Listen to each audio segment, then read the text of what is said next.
If you're between Town Hall 13 and Town Hall 16, chances are you've made one of these 5 mistakes. But don't worry guys, I've made these mistakes as well on the 4-on-1 Let's Play. I'm here to let you know so you can try to avoid making the same mistakes I've made. With some of these accounts maxed out, ready to go up to the next Town Hall level, we're almost ready for Season 3 of the 4-on-1 Let's Play, but I definitely want to avoid making some of these common mistakes that I made throughout this journey of Season 2. One mistake I learned, and I think it might have been even in Season 1 of the 4-on-1 Let's Play, was how important hero equipment is. You shouldn't be ignoring your hero equipment upgrades because the hero equipment makes your heroes stronger, makes them output so much more damage, not to mention the ability you get from these equipments is massive. So one thing I did to avoid making this mistake was I was making sure I was always warring. Even if I had heroes upgrading, like in this current war, my king and minion prince are down, I was still warring and trying to dip and just try to find bases that I thought I could do well on.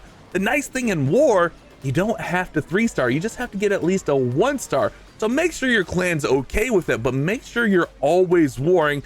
And with us having 5 heroes now, you can really make it so you can be in war with 1 or less heroes down. And then of course, after participating in the war, you're gonna get tons of ores that are gonna add up, and that's gonna allow you to upgrade those hero equipment. So make sure you're definitely warring a lot. But another thing is make sure you're doing your attacks to get your star bonus daily. This seems like a trivial thing, but it's one thing that some people take for granted. I know I definitely have, and it was definitely a big mistake I was making early on, was not getting my star bonus at least every other day, because you can stack 2 star bonuses. This is really important, even if you're in lower leagues like I am right now. Ideally, like the higher the leagues you are, the better, but it's really important to get these star bonuses because it's just going to be a free way for you to get ores. And you don't even always have to 3-star here. I mean, that's a progress base we could have definitely got through there, but as we get through there, we're going to get our star bonus and we're going to get more of those ores. So just do everything you can to get those ores so you're not ignoring that hero equipment. The next mistake I made was at Town Hall 14 and up, ignoring the pets.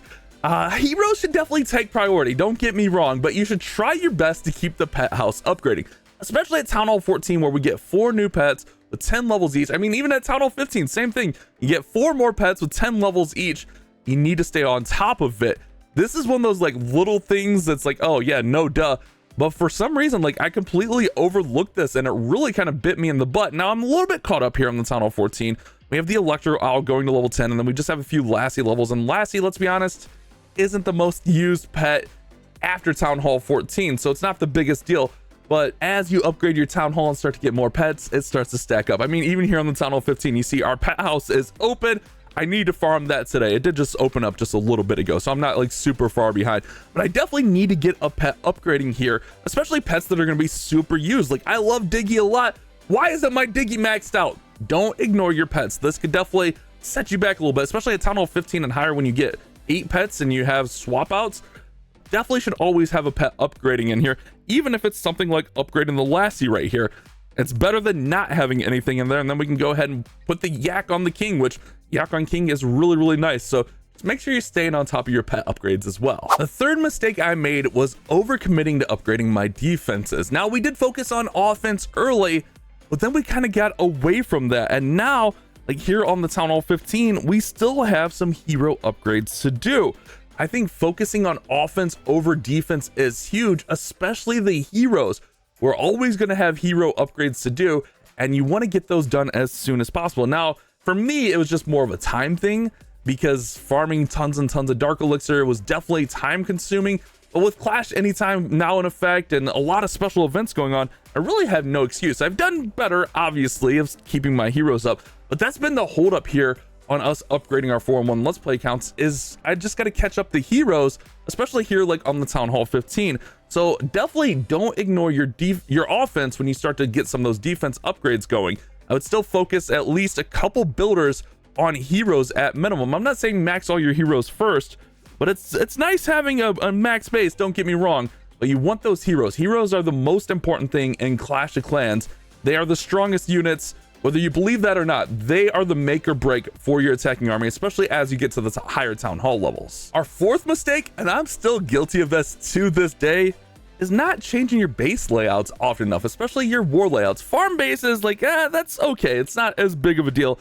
But in war, like, you're kind of letting your clan mates down here. Like, if you take a look, like, our Town Hall 16 3-starred this war. Town Hall 15, 3-star this war. Town Hall 14, 3-star this war. The Town Hall 13 hasn't been attacked, but I'm sure it's going to get 3-star. One thing you should do is definitely stay on top of switching out your base layouts. There's a lot of resources where you can get some free base layouts. Let's see who's attacking here. Sigma's going in. There's a lot of free resources out there. I mean, Clash Champs, for instance. I mean, I've worked with them for years.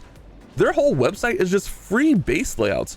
One thing I've used a lot, especially on my higher account, is Twitter, X. You can get a lot of great base layouts on there. Not to mention there's Discord services. There's Discords that just give free bases. There's a lot of resources out there for free bases, or you could just build your own bases, which, I mean, that's just such an important skill. I'm not good at base building, but if you can learn how to base build, it is such a valuable skill, and you can actually earn money from it if you get good enough at it. So switching out your base layouts so you're not giving up 3 stars nonstop. I mean, again, I'm still very guilty of this to this day, but it's definitely something you should consider as you're getting to the higher town halls and getting a little bit more competitive and a little bit more into wars, like we mentioned earlier in the video. And our 5th and final tip probably seems obvious to some of you guys, but I know I've been guilty of this from time to time, is make sure you're taking advantage of all the freebies in Clash of Clans. Stuff like clan games where you can get free rewards, where we get free runes, free books, free resources, and all kinds of different things in here. Make sure you're at least, at bare minimum, getting some of these rewards. I'm not saying you have to max out every single account every single time to get that extra reward, but make sure you're getting those clan game rewards, because it definitely helps out as you're playing through your accounts. Another thing I know I'm guilty of is not doing my raid weekend attacks. Raid weekend, it's kind of like faded into oblivion. I mean, we haven't had an update in Clan Capital in a long time now, but it's still a very valuable resource to you as a free-to-play or a let's play player. And you don't even have to be like a maxed out Clan Capital or anything like that, but when you don't have the raid medals, you can't collect things like those free ores every single week. Sometimes you need Dark Elixir, sometimes you need a power potion or a hero potion or a research potion. All of these magic items you can get for free from raid weekend. It all adds up, guys, so make sure you're doing these free events. It takes a little bit of your time, but these rewards are going to add up, especially raid weekend with those ores. I mean, it's one of the few ways that you can get ores in Clash of Clans. I didn't add it in earlier with the hero equipment because I wanted to talk about it here. So yeah, just make sure you're doing all these free events. And even right now on the Supercell store, store.supercell.com, we have a 1 million points challenge. All you have to do is just start working towards this and you'll add to this, but you'll be able to get some free research potions, some free builder potions. You'll be able to get the bundle maker in there with an extra slot.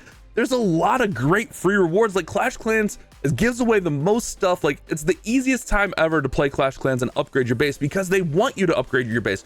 They want you to be a max player. So they assist you with all these free events. I think Clash Clans is one of the best games about giving a free resources. One of the best games in my opinion that I've played anyways.